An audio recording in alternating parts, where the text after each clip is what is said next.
What is going on, guys? Joey Franzo here with Flex Training Systems. September 25th, we are not that far out from Nationals. Today, we're going to be talking about different personalities in regards to powerlifting, coaching different personalities. This video is going to be useful for people that uh, just compete in general, that happen to do powerlifting and exist and have a personality. This works for, you know, really everyone. Obviously, if you have a coach, this is going to give you some perspective so that you can get more out of your coaching. And if you coach people, there's some things to consider here which are going to help you just be better at what you're doing. So yeah, I think oftentimes this topic gets overlooked. People just think, I mean, everybody does their business different. Some people just do programming. They write a training program, they send it out, and then that's it. There's nothing else on top of it. That's fine if that's what you do. Some people coach on top of that. So there's going to be like interaction with other people, and you're going to have to, at least in my eyes, you're going to want to try to say and do things that are going to put them in a position to be successful, put them in a mindset that's going to allow them to kind of reach their potential and kind of thrive. Many, many years ago, I was talking to one of the OG coaches I know, Brian Miner. I was talking to him about, you know, if you took two insanely good programs and you gave it to two people, right? And one of them completely believed in their coach and what they were doing, and the other one, even though they had the best program, they didn't quite believe in it, or they just weren't in a mindset that allowed them to do well. Even though they have like the golden map, right? They have the best training in quotes, right? Obviously, the person with all those external things are going to they're just gonna get so much more out of it than the other person. So I'm actually going to use some references here to. Obviously, you guys know I'm really deep into Demon Slayer. I fucking love that show. There's a lot of good lessons you can learn from it. I'm not gonna get too specific. I'm just gonna talk about like general things that are gonna help you. Give you guys what you want. Give you guys information that you can take into your own training. Um, so there's going to be like very, very mild spoilers here that have really nothing to do with really anything super important. But yeah, if you don't want to hear that, I guess just skip forward about a couple minutes, and we'll be good to go. So in Demon Slayer, there's like this theme of like you have these very great swordsmen called Hashiras, right? And they teach. Usually, they have pupils, right? They train them, they teach them their techniques, they make them as strong as they can possibly be, right? There's one scene where, you have these three junior swordsmen, right? You could literally replace swordsman with powerlifter in this scenario and everything would match up. You have these three junior swordsmen. One of them, which is our main character, he works really, really hard. He does everything he can every day to be the best that he can. He's very intrinsically motivated. He fights for his sister, and that's why he wants to be a swordsman. He's just a good person, right? And he's very, very, very motivated, right? That's never an issue with him. So that can be lifter type A, right? We have this just, I would say that I'm kind of like that, right? I think Russ is very much like that. Um, a lot of the top lifters I have just kind of inherently have that, like, they just are always trying to be better than they were the day before, and they don't really need anyone to kind of pick them up when they're down or anything like that. They just kind of have it, right? Although external factors can help benefit them and boost them, of course, like any person. And then there's the other two students. One is, he's very scared of opposition. He does a little bit of work, and it's like so hard for him, and he needs constant encouragement. There's a scene where he has, he has like a little helper bird, right? The bird is kind of like his companion, and it helps him on his journey. And it's just constantly telling him like, you're lazy, you don't work hard, and it's being real with him, right? The bird is literally just telling him how it is, right?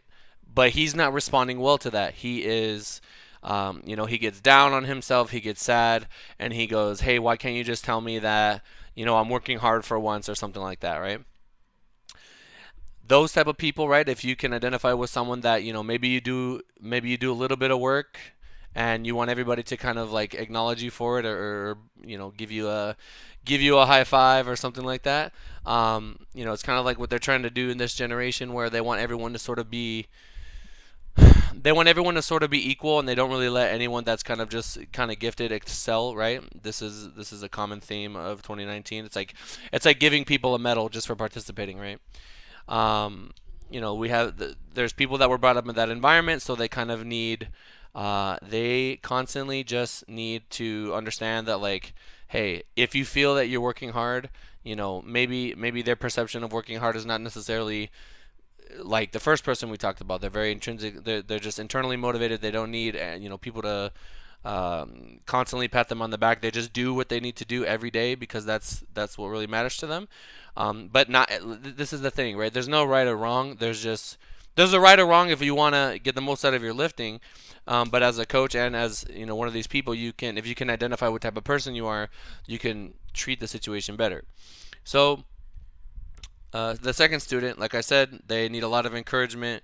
They need, just a lot of, throughout their constant efforts, they need encouragement to get them through it, to kind of keep them in that state of being determined and motivated and stuff like that, right? So the teacher, right? Her name is Shinobu in this situation. She also the kid. He responds very well to women encouragement, women as motivation. This is like very obvious throughout the show, and he always wants to protect women and things like that. But she's a very pretty teacher, and she tells him, hey, you're doing a great job. You're so impressive, and she's like, could you train hard for me and do this, da da da da, and he responds very very well to that. This kind of reminds me of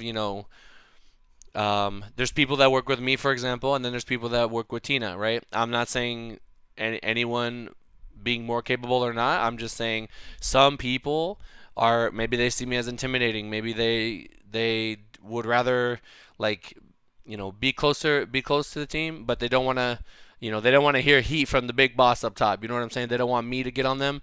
Maybe Tina, since she's a girl, she's a little bit more softer with delivering.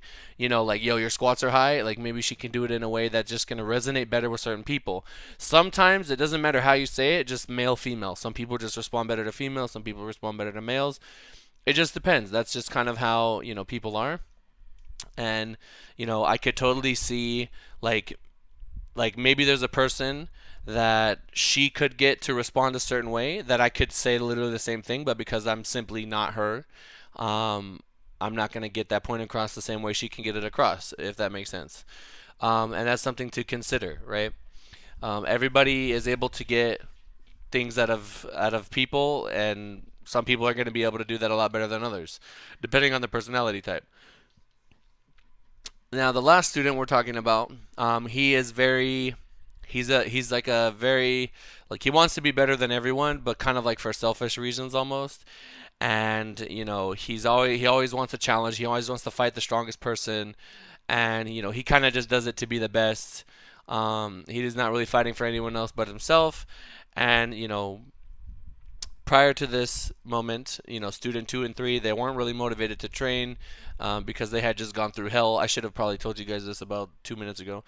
They went through hell, and they're just kind of like fucking worn out, and they didn't want to train. Kind of like people after a meet, right? Let's say you're going into a powerlifting meet, and you're getting towards those last 3 weeks out, and you're just like heavy, heavy, heavy training is just kind of mentally weighing down on you and just beating your ass.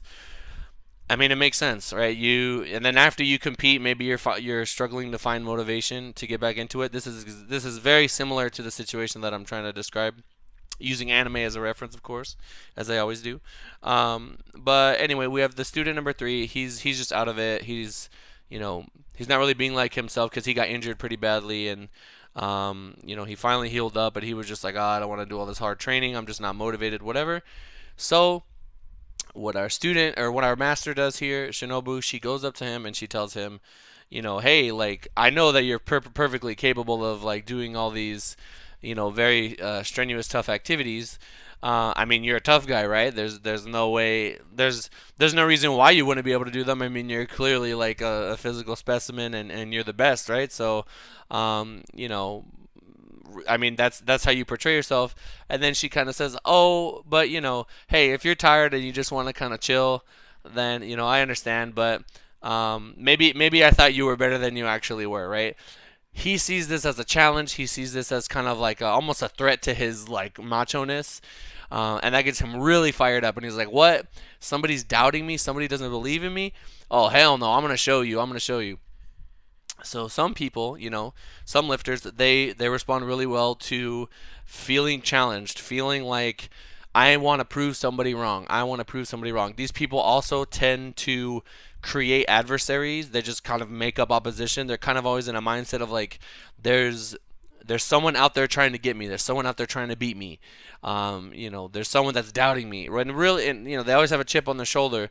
When in reality, there's no opposition. People just need to kind of create this enemy, create this wall or giant threat to get them in the mood to to just perform. And as the master, as the coach, right? You have to.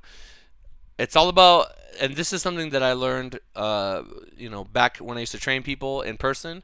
Um, Not powerlifting related at all. I don't even think powerlifting existed. It was like 2000. I mean, of course it existed, but in like 2006, that was when I got my first client in person. I was only 16. And I learned very quickly that the more people I work with, it's about identifying the type of person that you're dealing with, and just kind of making sure or just doing your best to try to put them in a position to succeed. And a lot of that has to do with the way that you interact with them, the things you say to them.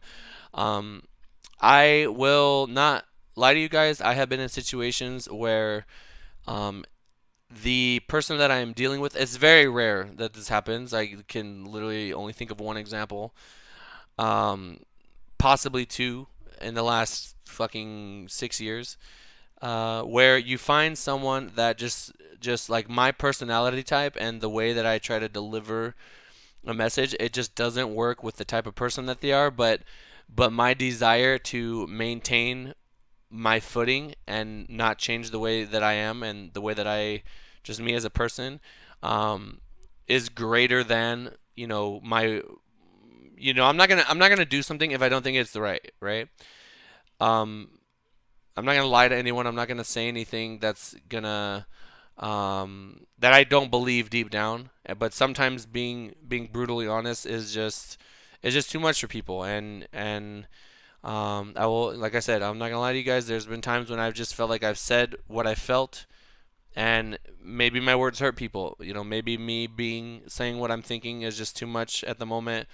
Um, a hard thing for coaches to deal with.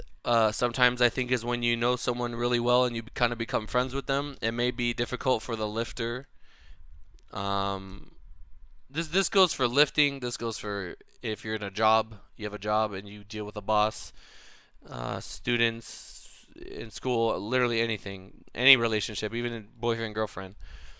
Sometimes it's hard for the pupil to differentiate between, like, okay, are they being my coach right now or are they being my best friend? Are they being my coach right now or are they being my boyfriend? Are they being my coach right now or are they being my homie, right?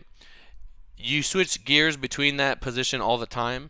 And it's very hard to, for example, if you guys ever try to coach your significant other and you tell them something, you give them some critique, right? If the relationship is more formal, maybe they take that criticism and then they just like, okay, I need to work on this, right? But because you're close to them and they can see you all the time, maybe they don't really take it as serious. Family members kind of expect things a little bit. They just kind of like want shit from you, and they don't treat it the same as like someone that actually values your time, right? They've known you your whole life, so I don't know. It's a weird thing that comes with dealing with people that are very close to you. But sometimes the line between being very, very close to someone and keeping and maintaining that, professional rule, it's not even that it needs to be professional. I mean, there's coaches that have coached the same person over many, many years, and as long as you can keep the friendship and the coaching kind of like, you can have them both, but they need to be in a way that facilitates the person moving forward in the endeavor. Um, then everything's gonna work out. But some people, they're like, they kind of, you might give them some criticism and they might hold a resentment towards you. They might say, why is my best friend or my boyfriend or whatever telling me that that I squat high? Like, fuck them or something like that. You know what I'm saying? They're not saying, oh, he's being my coach in this moment. She's trying to be my coach in this moment. She's trying to help me move forward and things like that.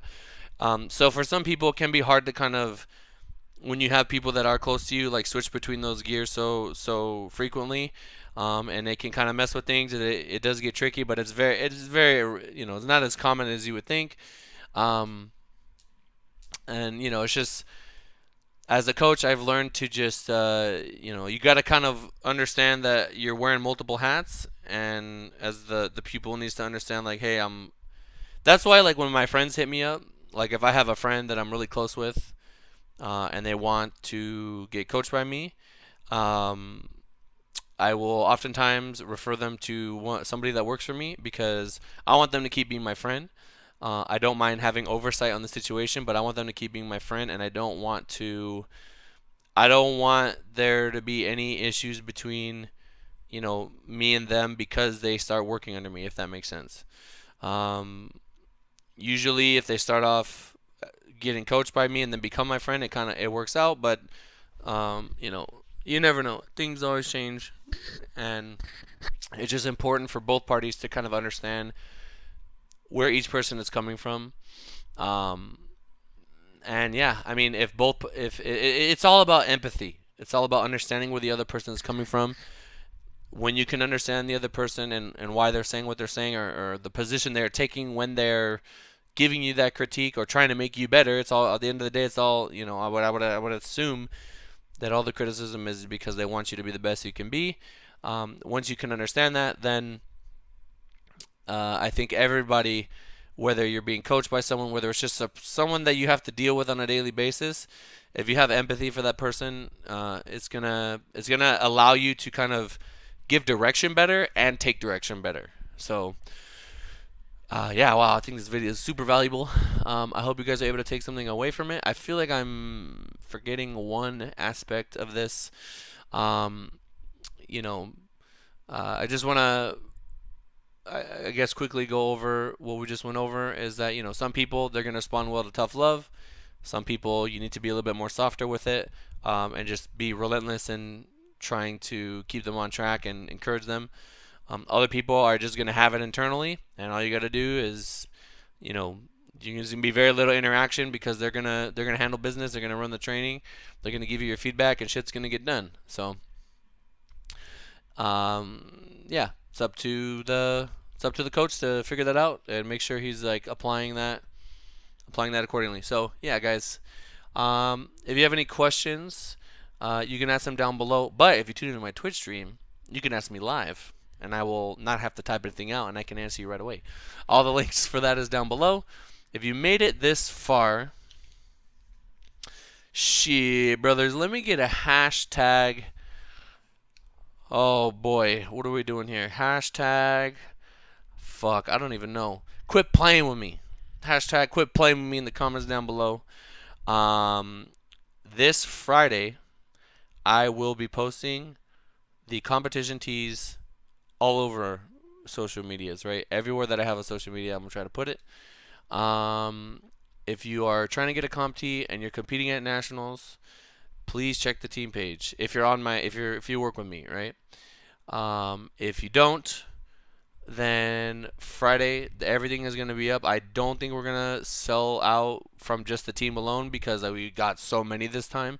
Um, we learned from the first time and was like, all right, we need to get way more. So we have a lot. I don't think we're gonna sell out right away until I start posting it for the public. But yeah, they're really nice comp tees. Those are coming Friday, so keep a lookout. That being said, guys, I hope you guys were able to take something away from this video. And yeah, talk to you in the next one. Peace.